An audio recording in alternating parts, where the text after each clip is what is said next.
Welcome to the PC. Those of you Mac users, I promise we'll get back to the Mac. And those of you who are using Windows Vista, you may see something somewhat different. We're using Windows XP here. I'm going to use Alt-Tab to switch over to Dreamweaver. Once you're in Dreamweaver, the actual features in Dreamweaver work almost the same whether you're on a Mac or a PC, Windows XP or Windows Vista. But there are some interface differences. So in this lesson, I wanted to leave you on the PC looking at a couple things that are different so that it doesn't throw you as we go through the rest of the lesson. I'm going to start by doing the site setup process. This should work the same on the Mac and PC. I'm setting up a new site. I can name it. I'll use that same simple egrets site. And if you recall, you'll find that in your project files in the Part 1 folder in Lesson 3. It's called egrets. Open it and select it to load it.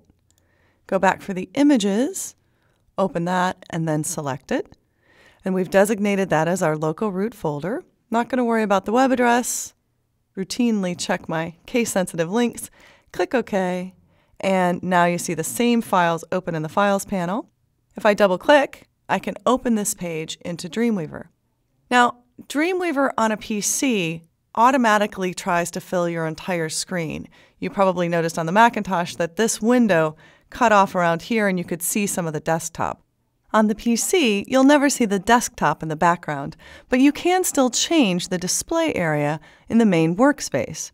You can't just click and choose a size here, but if you come up to the top of the screen and you click on this button, you'll resize the page window.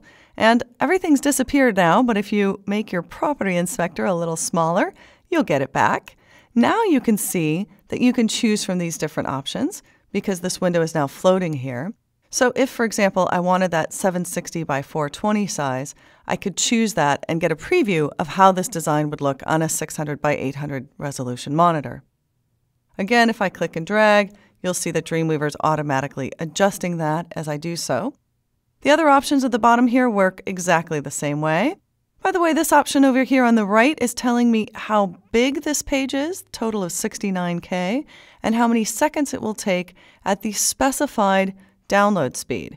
And that's a preference setting. In preferences, you can set that to whatever modem speed you want, or if you want it to be set to cable modem or a T1 line, you can set all of that in preferences and control how the estimated number of seconds will be determined. Another big difference on the PC from the Mac is the way you can set up the entire workspace.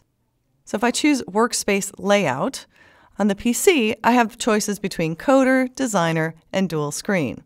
If I choose Coder, my programmer friends tend to prefer to have Dreamweaver set up with all of the panels on the left and the main design area on the right. If I choose Designer, you'll see that everything pops back over to the right, which is where I will use it for most of this series. And finally, just like on the Mac, you can adjust the workspace layout to whatever your preferences are and then save that setting so that you can return to it each time you use Dreamweaver.